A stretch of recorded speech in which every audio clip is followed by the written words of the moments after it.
My guest today is filmmaker Mark Lowe, and he has worked in film and television for more than 20 years. First as a music agent and supervisor, collaborating with composers and artists to bring music to picture, and then as an executive music producer on films including Carol, The Railway Man, and Belle. Now, after forming the production company Asylum Giant, Mark recently produced and directed the feature music documentary Count Me In, an offbeat celebration of famous drummers and their unique ability to drive our music. So, ladies and gentlemen, let's welcome filmmaker Mark Lowe and his documentary film, Count Me In, to the show. Welcome, Mark. Yeah, thank you. Thanks for having me. Well, what actually, what created the interest in drummers and the art of drumming that made you want to actually create this film documentary about them? I always envied drummers. I could never have a drum kit when I was a kid. There's not many households that will let you have a drum kit.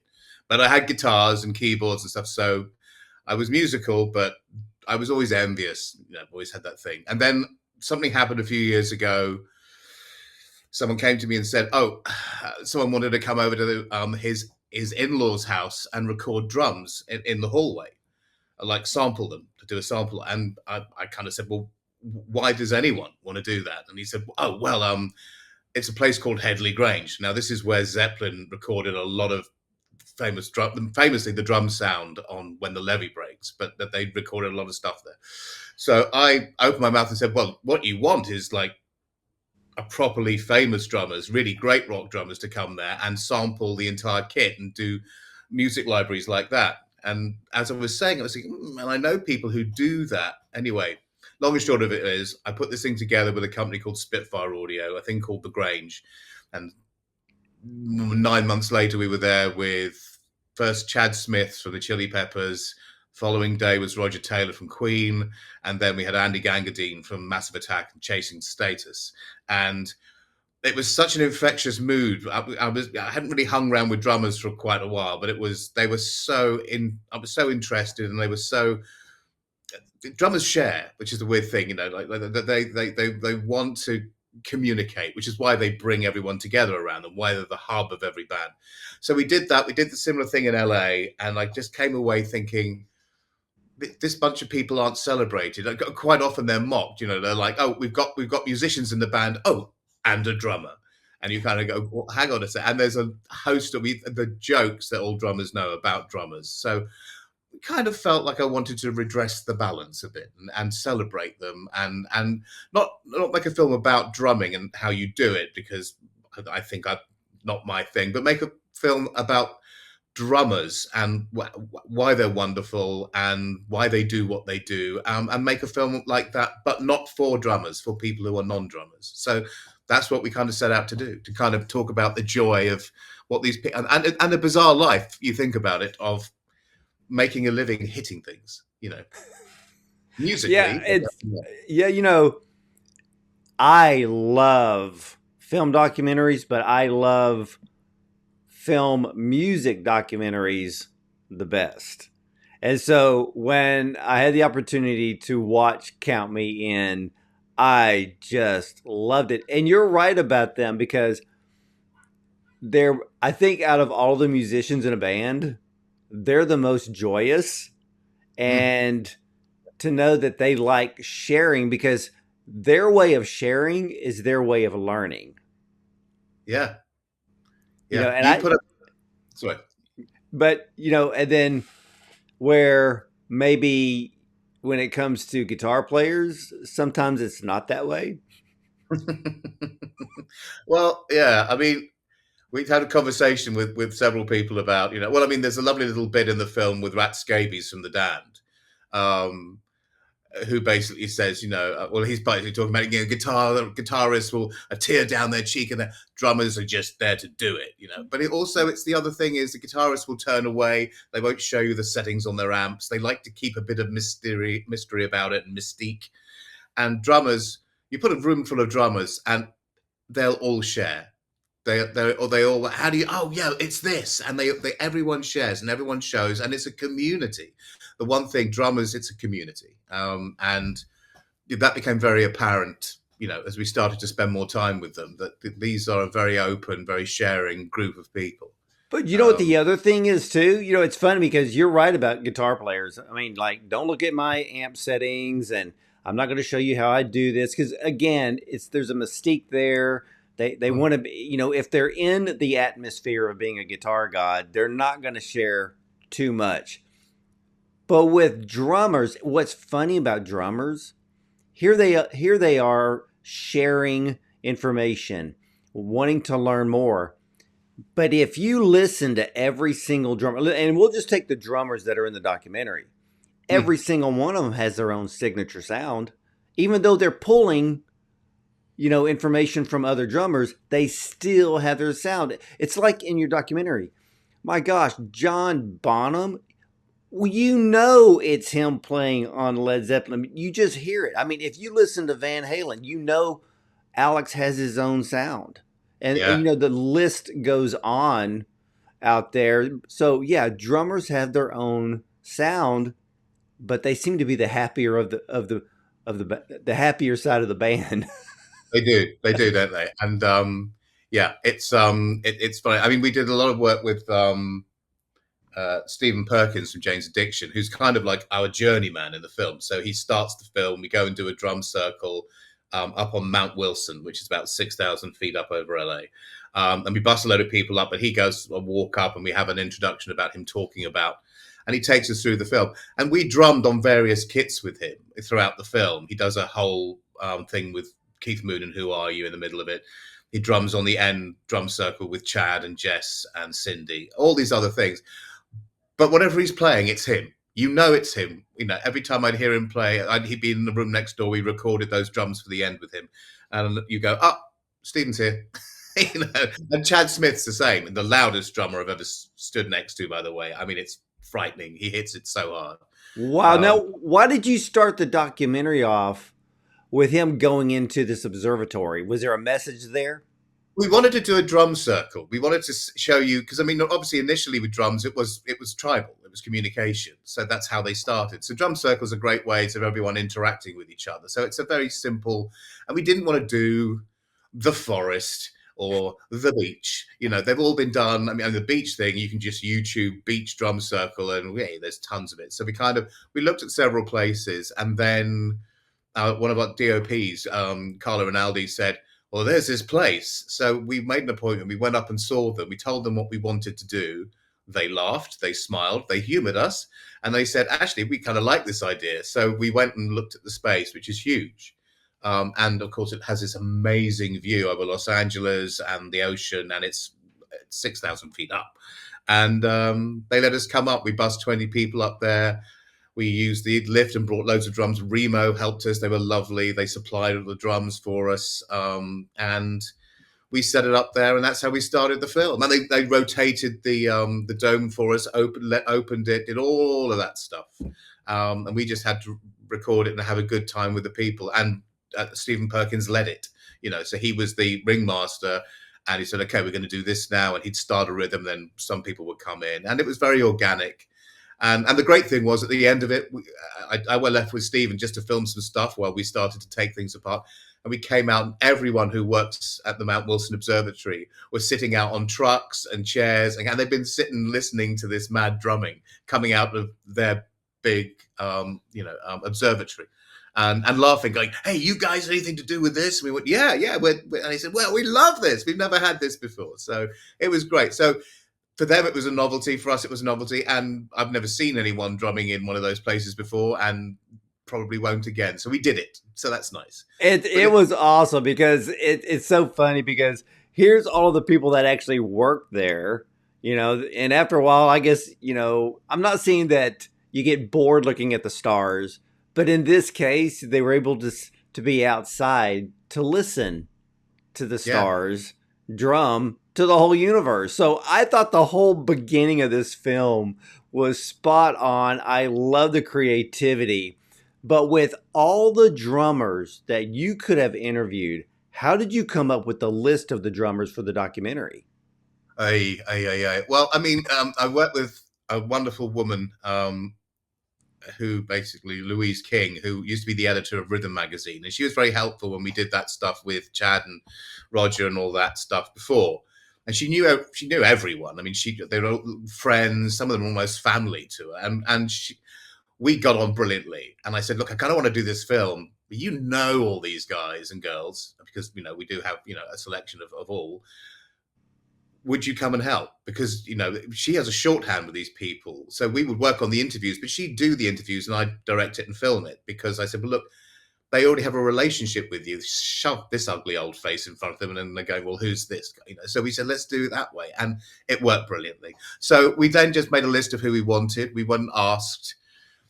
Chad again was very helpful because he'd help. He knew us and kind of went, yeah, I'll. So he gave us, in the early days we had to do a promo to get the money. So him and Stuart Copeland and Clem Burke, bless him, now no longer with us, and a couple of others stepped in and did early interviews so we could then cobble together a promo that would get the film made. So we got most of the people we wanted. We didn't get everyone, either because of timing or ill health, as it turns out. And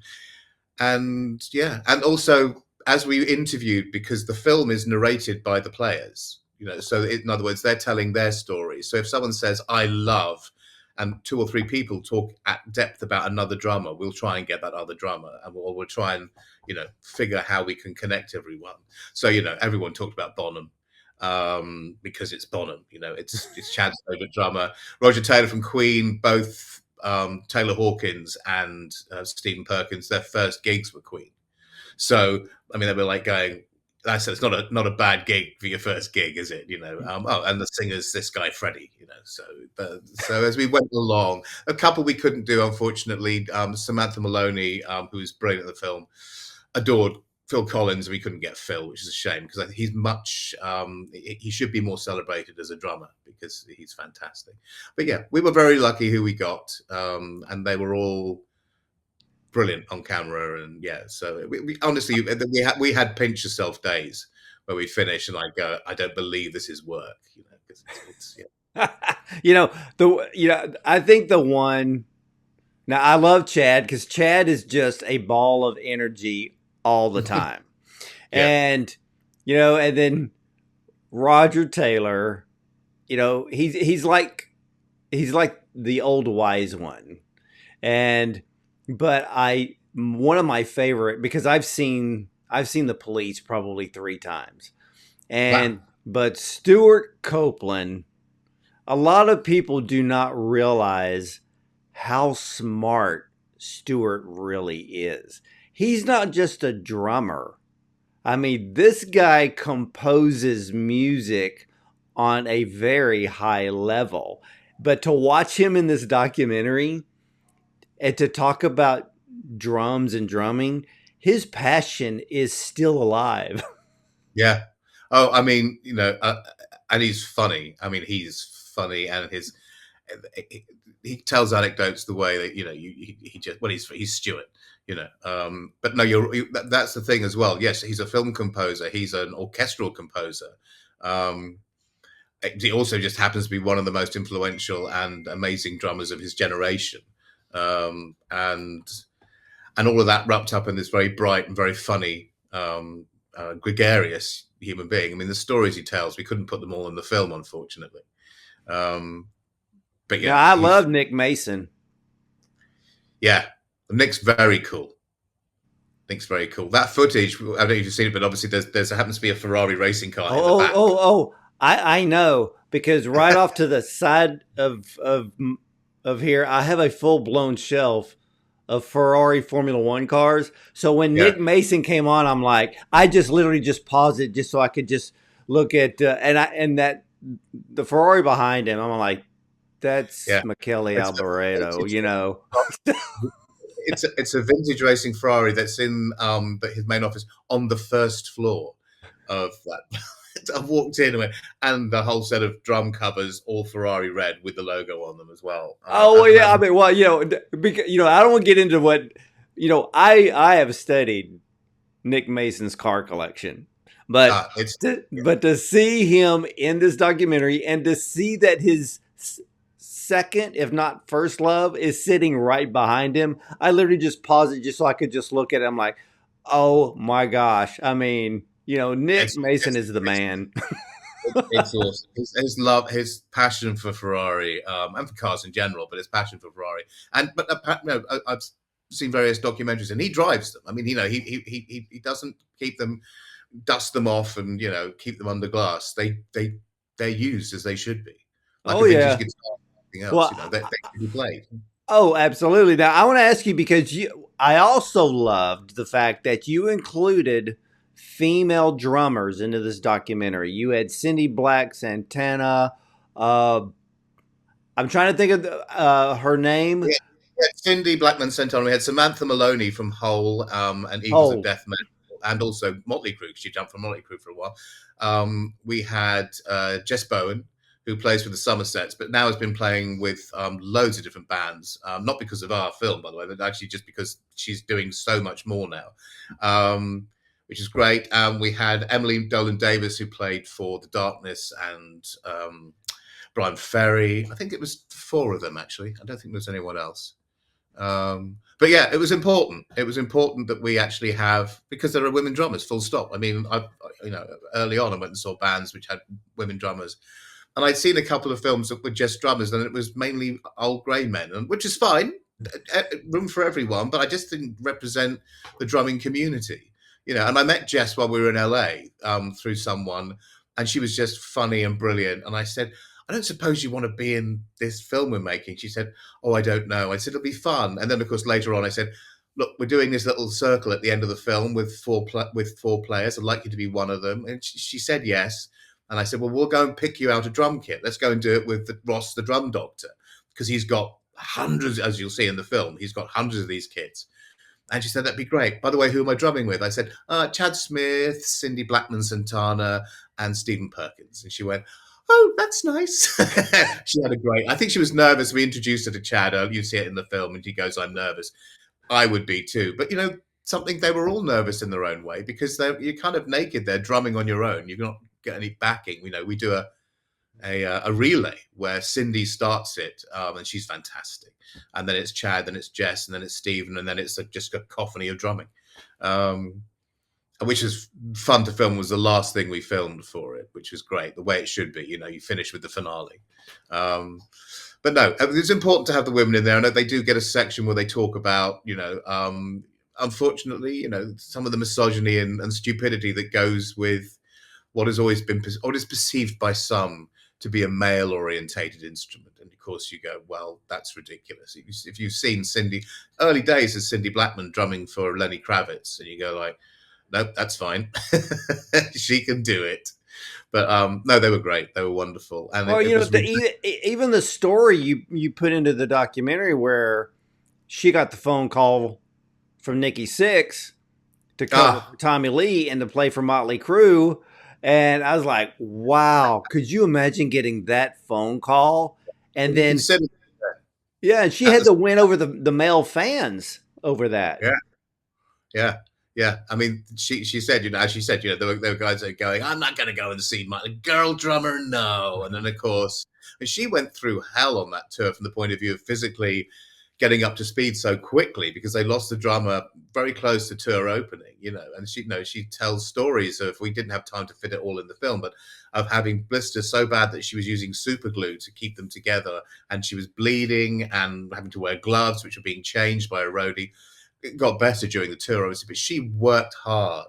But the fact that early on, when she says, what inspired you to drum? And we showed Tommy Lee going around in that cage, and she said, I saw him in the cage, and I went, that's the job for me. And then there she is. There she is with Motley Crue, and she knew all the drum parts already. She's notating them on the way on the plane. And she's going, I knew every piece anyway. It was great. But I mean, hats off to her, because, she earned her place on that. It wasn't a give. She was that good, Yeah, she was that good.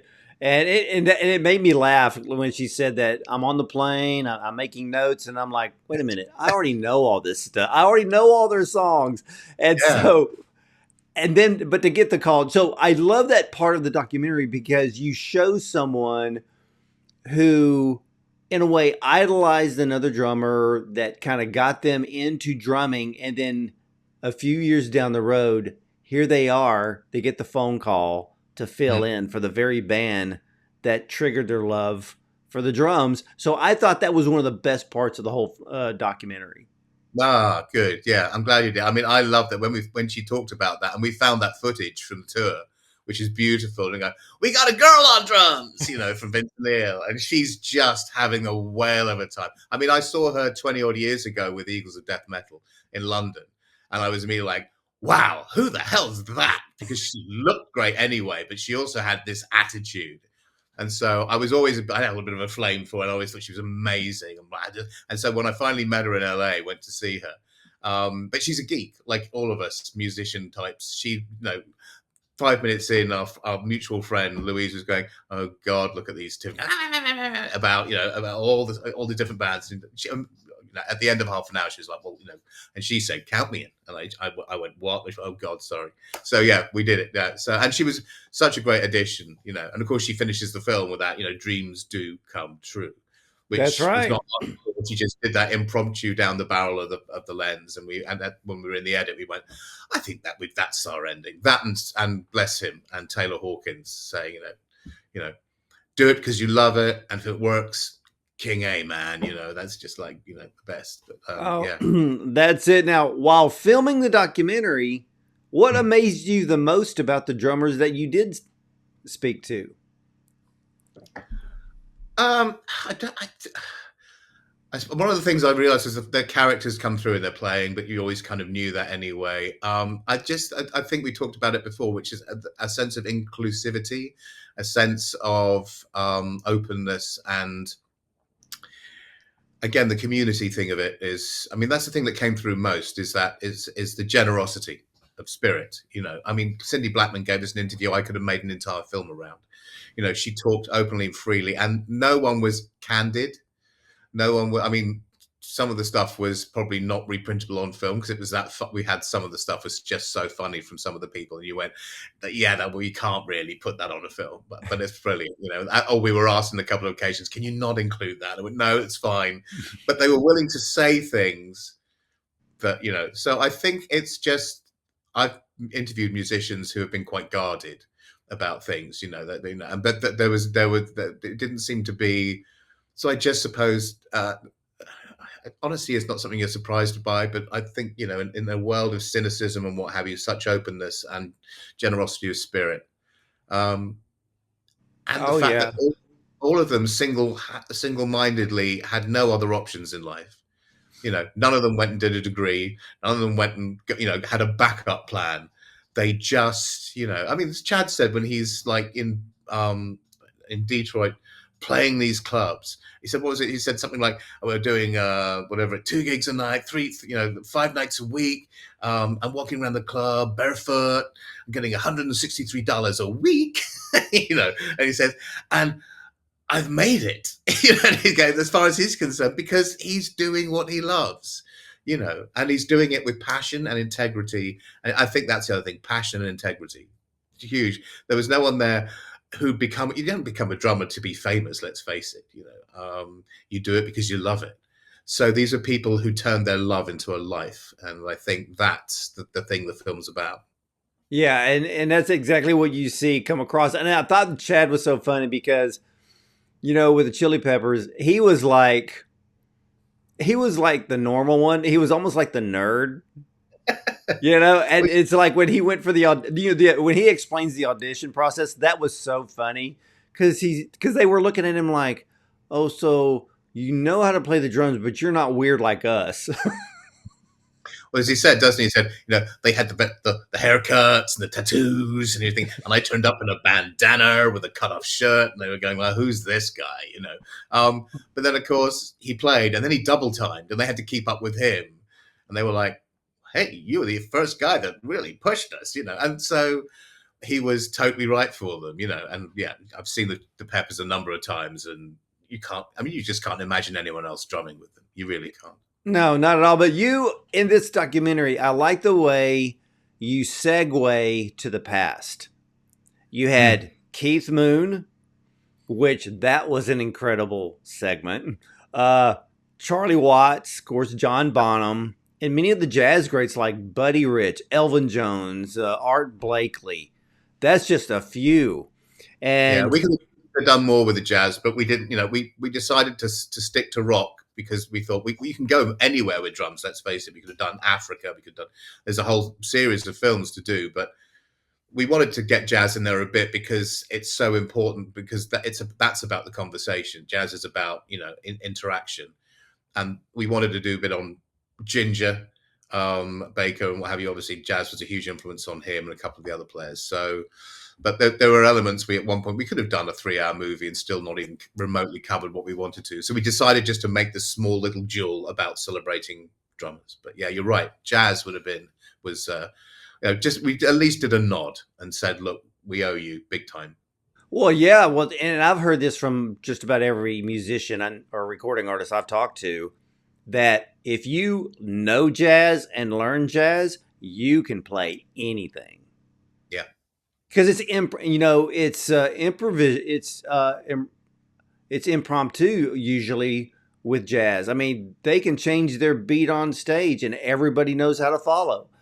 And Yeah. the drums were the same way.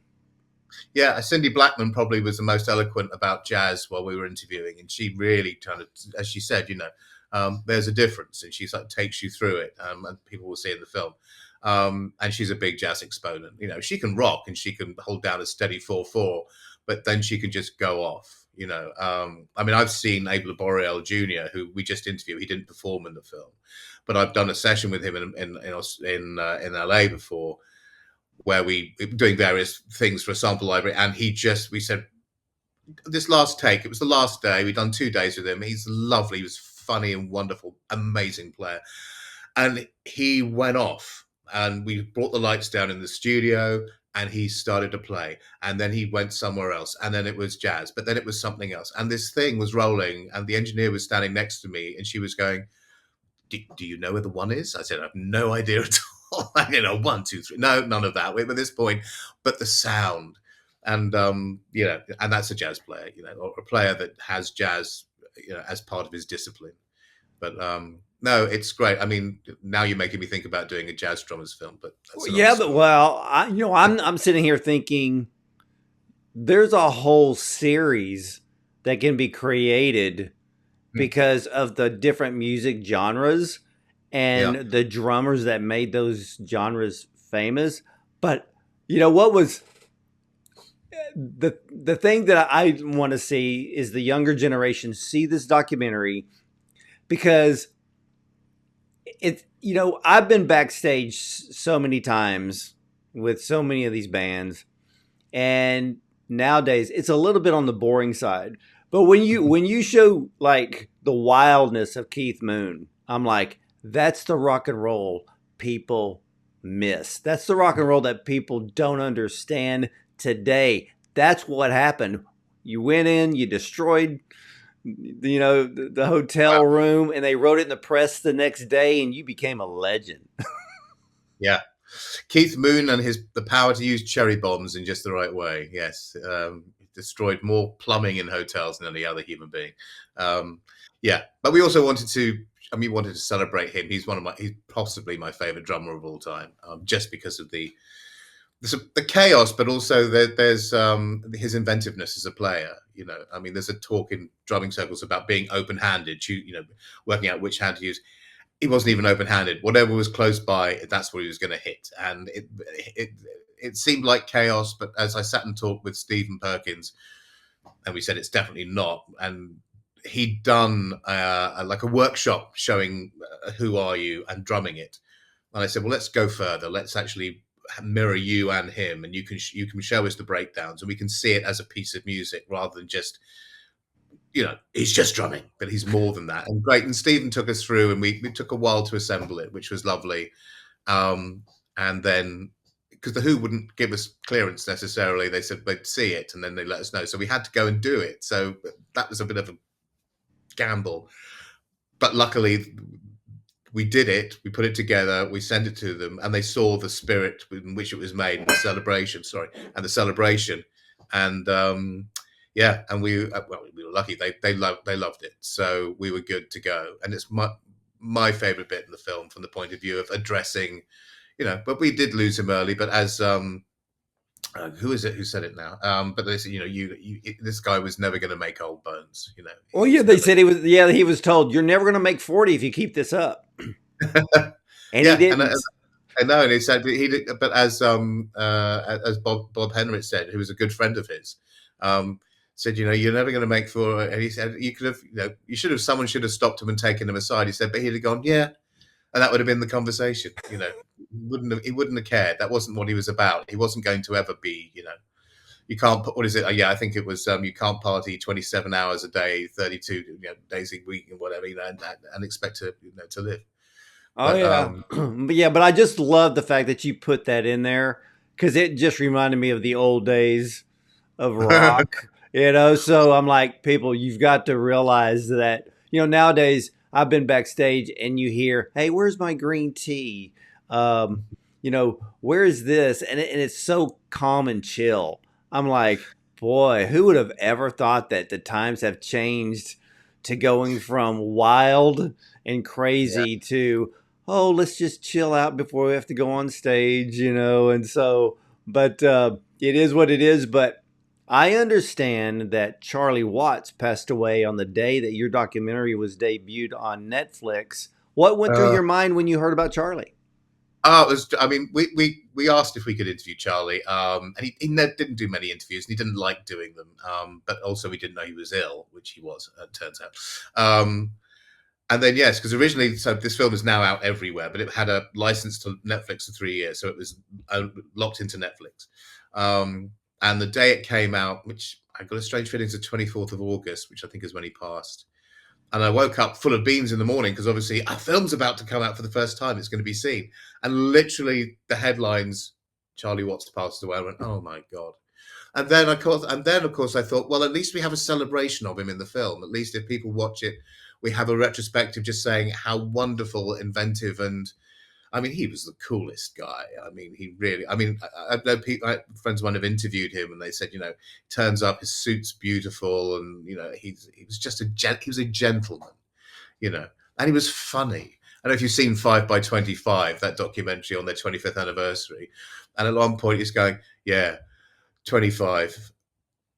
5 years of drumming, 20 years of hanging about. I thought that was absolutely lovely, and that sums up Charlie Watts.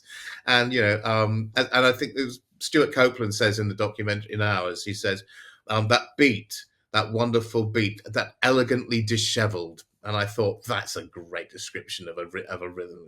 And yeah, we've lost a couple that are in the film now. Of course, Taylor's no longer with Yeah, you us. had Taylor Hawkins. What was it like interviewing him? Oh yeah, well, you talk about someone with energy, I mean, in Chad, but I mean, likewise Taylor, just brimming with energy and enthusiasm, and he loved music. He's also, by the way, a really good singer. So he and a guitarist and all the other things. So he was, yeah, he just had a huge passion for life, massive. And when we interviewed him twice, once in London and once at his place in LA. And again, like all drummers, just generous with his time and with his insights. And yeah, so it was shocking when he went. I mean, obviously, and we have people close to the film who are very close to him. And, that it was, I think we've now 3 years, just over 3 years since he passed, which has just gone so quickly. But Uh, Taylor was, out of all the drummers in the film, he was, his situation was very unique because he's playing drums and Dave Grohl is still a drummer. And to be playing drums for a guy that went from the drum kit to the lead singing microphone, you're backing up a guy that knows exactly what you're doing. yeah, I mean, yeah, and Dave Grohl's not just any old drummer. He's Dave Grohl. He ain't sloppy behind a kit. He's really good. I mean, if you've ever seen Crooked Vultures, but I mean, watching him drum with Josh Homme and what have you is pretty something. I mean, yes, and obviously Nirvana. Yeah, I mean, stepping into those shoes or behind that kit, but that's the thing, that he did that, and I think for a couple of years he found it quite hard, but he carved out his own niche and he carved out his own. And in fact, I mean, the energy that he showed behind the kit was quite incredible. So I wouldn't, no one's gonna. I'm not going to play the game of who's the best drummer in the Foo Fighters. Who's the best drummer in No, the no, Foo no, Fighters. no. I wouldn't. Yeah, I wouldn't definitely go there.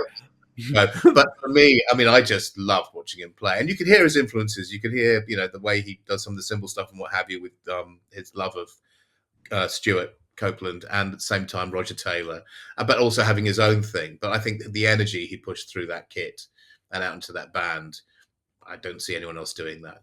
But I mean, it's great they got Josh now, and and Josh Freese is a fantastic drummer, but there'll never be another Taylor. Simple as that. No, not at all. Now, in this film, you bring up a guy, and you kind of pepper him through the documentary.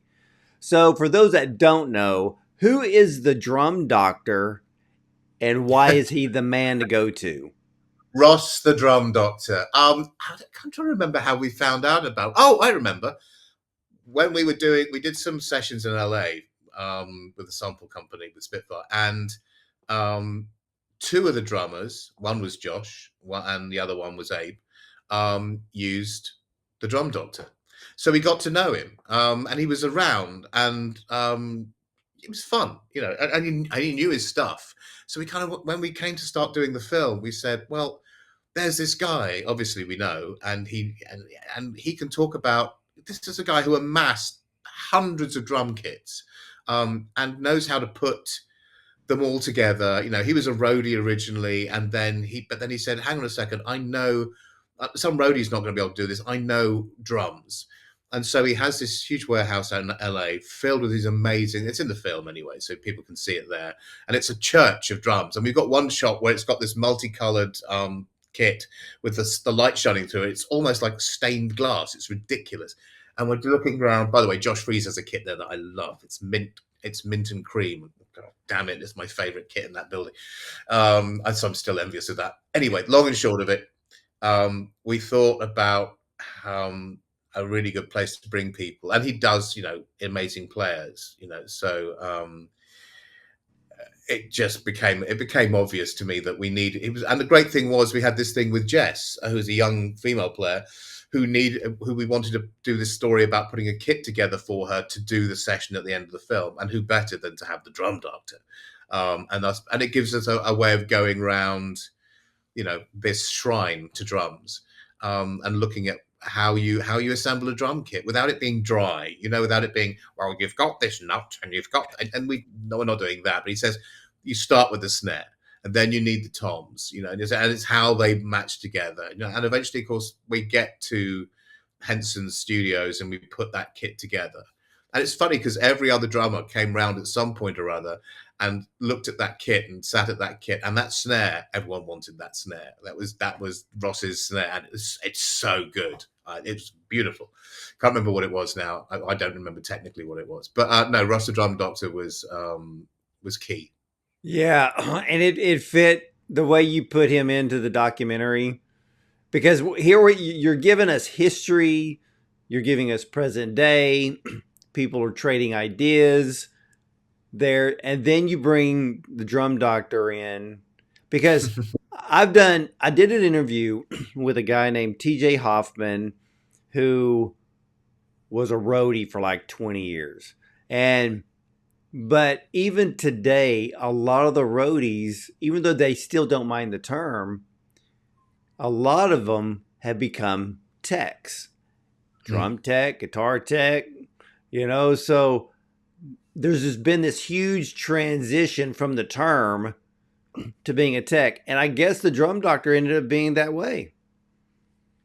Yeah. But I mean, he supplies to so many different bands, and and also there are certain key big drummers keep their stuff at his, so he can maintain those drummers. I mean, Jim Keltner, when he's interviewed at the drum doctor's place, and we do have a big drum case next to him with Jim Keltner, just in case you didn't know who this brilliant man is anyway. But he has stuff there, so it was which was nice. It's a home from home for him. So he turns up, we do a lovely interview with him, and then he goes and plays drums with Ross for about 20 minutes while we're camping before we go and all have lunch together. And it's very, again, should we go and have lunch? Very, it's not swanning off in a limo or anything, not that he would, or anyone would, but they're just really great people to spend time with. And I think we've been kind of spoiled by doing a drummers film. I don't want to do a film about lead singers or lead guitarists. I think it wouldn't be as relaxed. No, no, it would be intense. Yeah, yeah. And I've got Very, enough. very intense, because even with lead guitar players and lead singers, not a lot of them get along. No, no, there's a certain amount of tension, and I don't need that much drama in my life. I'd rather just put it up on the screen rather than have it behind, all over the place as well. So we'll stick with drummers for now. Hey, that's it. Well, well, there's something else I love that you included, because in the 1980s, there seemed to be a bit of a threat of the electronic drum machine. We Oh had the yeah, era of the synthesizers, there were other electronic devices, but in the end, it didn't replace the drummer at all. And I agree with Cindy Blackman Santana. You have to have the human element. And, mm. you know, we know on the recording side, things went from tape down to Pro Tools, but the drummer is still needed for the human touch. Yeah, absolutely. Well, it's interesting actually because, funny enough, I've spoken to some people. And they said, the people who program the best drum machines are drummers because they just have an innate, which is bizarre, isn't it? Which is an innate sense, and and Stephen Perkins as well. You can press a button and you can get that, doop, doop, doop, doop, but it hasn't got that thing. It hasn't got that swing. It hasn't got that. So for a while it was, I think, and it's, they have their places. I've got a drum machine here, just to my left. They are something, but especially having done those sessions and done this, with Spitfire and done this film, there is nothing like, like a drummer swinging on a track. It's just, Well, the it's just, drum machine is great for songwriters if they're looking for a particular rhythm or a beat. So they're sitting there writing. I get that part of it. But once you lay it down, you want to have a real drummer come in and do their thing in the yeah, studio. And of course, the drum machine has more of a sound that works for like dance mixes that are going to be played in dance clubs. yeah, it's got its place for sure. But really, our film, yeah. So they were in danger then. We had a composer on the film, Andy Gray, who's got an amazing collection and lovely studio. And we sat with him with a Lindrum, and we go through, what this thing is. And I think we used "Don't You Want Me, Baby" to emphasize, how it was, how for a while it was like, oh, I've got to have one of those. Everyone has to have the new thing, don't they? When it comes, oh my god. But sooner or later, and then of course and then, as we say in the film, and then came MTV. And suddenly you want to see a drummer. And of course, who do we see? We see Grohl, and we see Grohl with Nirvana and doing Teen Spirit. And you go, God, yes, we've missed that. I think Ben Thatcher from Royal Blood said, you never saw his face. All you see is head down and hair. He said, but he's so into the music and he's so moving with it. And that's exciting when you're a kid, or you're a teenager, you suddenly see this. I mean, we've had, when this has obviously been on Netflix, but we've had so many emails from people who've started drumming, especially people with kids going, my daughter, I see a couple of people, my daughter who suffers from autism, what have you, she's drumming now and she loves it. She's got an electric kit. She's 7 and she's playing it and she plugs headphones in and she's lost and and you go, well, that's it. That's the reason we made the film then, because that makes you just go. So I think it's that thing, real drumming, playing, and it's a physical instrument, it's a tough instrument, yeah, I spoke to Roger once about because he's of a certain age now, and we were doing this session, and I said we could play something like "Now I'm Here" or "Stone Cold Crazy," really fast, kind of aggressive. He said, "Oh, I don't do those so often." I said, "I've seen your last set list." He said, "Yes, but it's really early in the set." I said, "Oh, bless." I said, "Well, yeah, but it's a lot of drumming. I get it, but it is. It's it's a real. It's an athletic instrument.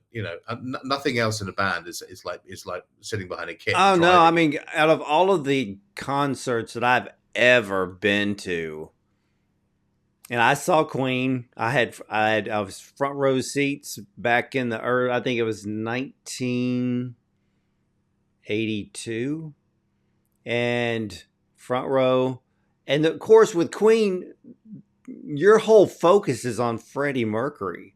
And when you Mm. have someone like that as a lead singer, sometimes you don't get to focus on everybody else in the band. Of course, a lot of us are going to be focused on Brian May, but and then Roger's back there.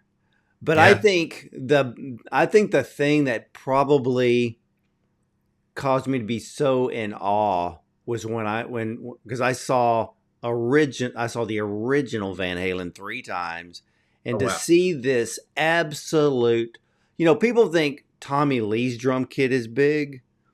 I don't think I've ever seen a drum kit as big as Alex Van Halen with 8 bass drums. No, agree. And you see the four, but they're double. They're double, and you just and even if you're inside of an arena, it Yeah. still has that stadium sound. And Yeah. that to me that's the coolest thing is to see people like Queen and Yeah. Van Halen and just to have this stadium sound inside an arena that literally when you leave, your ears don't heal till about 3 days later. Yeah. Yeah. I saw Queen early on. I saw Queen about 79, 80, and then again I saw them on the Works tour, and I was lucky enough to be there at Live Aid, so I saw that performance, which was something different entirely. Yeah, and I kind of fallen out of love with them by 85 because I'd moved on. But then they did that, and it was, as I just said before, it was a bit like running into an ex-girlfriend and realizing you're still in love because you just went, "Oh my god, they're amazing," and they were, and it revitalized their career, as everyone knows, but rightfully so too, because on the day they. I think Elton John turned around to Freddie when he came off and said, "Thank you very much." It's like no one wanted to go on afterwards, and you couldn't blame it. But I mean, yeah, but Rogers, yeah, he's special as a player. That was the first guy that I really became aware of drums, was Roger, and then obviously after that, I started. I hear it Well, everywhere. you have all these drummers in this documentary, and Mm. they all speak about who their favorite is, but with the whole group as a whole, was there one particular drummer everybody felt their number one, even if they have passed? No, no one had a. There was one that several all kind of moved towards, which is Bonham, because the speed, the groove, the sound, So I mean, we had quite a few people that were in awe of them. Um, but no, there was no one set. I mean, everyone had, you got more of the jazzers, so they're going to go, they're going to be more interested in Buddy Rich and people like that. And Mitch Mitchell, who I would love to have covered more because Roger spoke with great love about Mitch Mitchell. But again, we can have so many drummers. We had a whole Mitch Mitchell section with Hendrix, and we just went, we just make it, we could just keep going. So we eventually had to. We had to go with who their favorites were, and they're mostly covered in the film. So we kind of feel we did the people that were in the film justice because they narrate the film. Their choice of drummer is what we have because it's them talking about what they love. Oh well, So yeah, because you had the three greatest. You had Led Zeppelin, the Rolling Stones, and the Who. I mean, you and a can't little get you can't get bigger than that. band called the Beatles as well. Yeah, the Beatles. But I will say, I do know this because Buck Johnson of Aerosmith is a friend of mine, and so Buck told me he got a call when Ringo put, he has that has the All Star band, Oh and yeah. so Leon Russell couldn't make the current tour from last year, so they called Buck, and I said, well, what's it like? You're playing with all of these iconic people, and he goes, the thing about Ringo is I mean, everybody is tight. You play, everything is, it's every note, it's perfect, and that's what Ringo wants. And a Mhm. lot of people may not put Ringo at the top of the list of a drummer, but the man knows what he's doing. Oh yeah. Yeah. I mean, it's not a mistake that, and by the way, if you got anyone who's more critical of anyone else, it would be John Lennon. He didn't suffer anyone. He knew what was good and he knew what was not good. And he wanted Ringo as the drummer in that band. So anyone who goes like, he's not even the best drummer in the Beatles, you go, well, you know something? He's John Lennon's drummer, and that's good enough for me, you know. But I mean, you know, he was unique and is unique, and he opened the door for everyone, you know, regardless of whether you like him as a drummer or not, doesn't matter. You know, he kicked that door open. The number of people, Ludwig made their fortune off selling the Ringo Starr kit, you know, in '63 onwards, you know. So, you know, and everyone went, well, and also the great thing was that everyone, you know, Jim Keltner said, you know, I came into the living room and I was got called through going, honey, you got to see this. And there's the Beatles on Ed Sullivan, which was, you know, literally a landmark moment in music. It was. So Yeah. I mean, I've been a big Beatles fan my whole life, you know? And so, again, I think this is just an incredible film documentary that you did. And I can't even imagine the spinoffs that you could do off this one documentary. But right now, where can everyone watch Count Me In?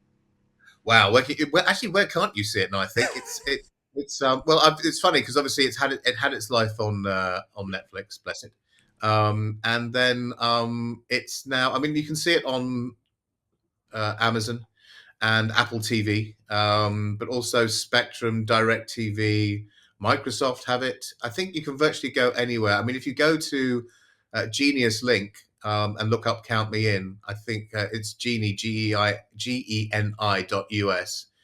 and then / Count Me In the movie, or you can find it on there. But I mean, it's virtually everywhere, and it's in Canada and the US. Well, It's great that it's got this light out there now. So yeah. it does, and this is the type of documentary that will live on. I So, hope. are you planning on any spinoffs from this? I don't know yet. I've been asked about a couple, which I can't say anything about, and I'm thinking about them. We're doing a documentary at the moment here, so I'm just in the middle of that, and then which is not a music documentary. Um, and then there is a plan for a music documentary series, which is looking very, very sexy. But yeah, there are some other ideas. There is another possible drumming film as well, but we'll see. All right. Well, I can't wait for that one. And Keeping what, my powder, Mark? I'm keeping my powder dry on that. We'll see what happens. But yeah. All right. Well, ladies and gentlemen, from heartbeat to backbeat, caveman to techno rave man, rhythm has driven our world for centuries. Count Me In is a film music documentary that takes you on a journey with a cast of drummers to discover the joy and exhilaration of a life dedicated to driving the beat. In their own words, they share the passion that has taken them from banging on pots and pans as kids to playing on some of the world's biggest stages. Now, along the way, they pay tribute to the drummers that have influenced them, including the likes of Ringo Starr and Charlie Watts, even Keith Moon, of course, John Bonham, and even Ginger Baker. And you can have rhythm. You can't have rhythm without music, but you can't have music without rhythm. Now, Count Me In is available now, as Mark has told us, on Prime Video and Amazon and Apple TV, so check it out. It's a great ride with some of the greatest drummers from the past and the present. And Mark, I want to thank you so much for joining me today. Thank you for having me. It's been great talking to you.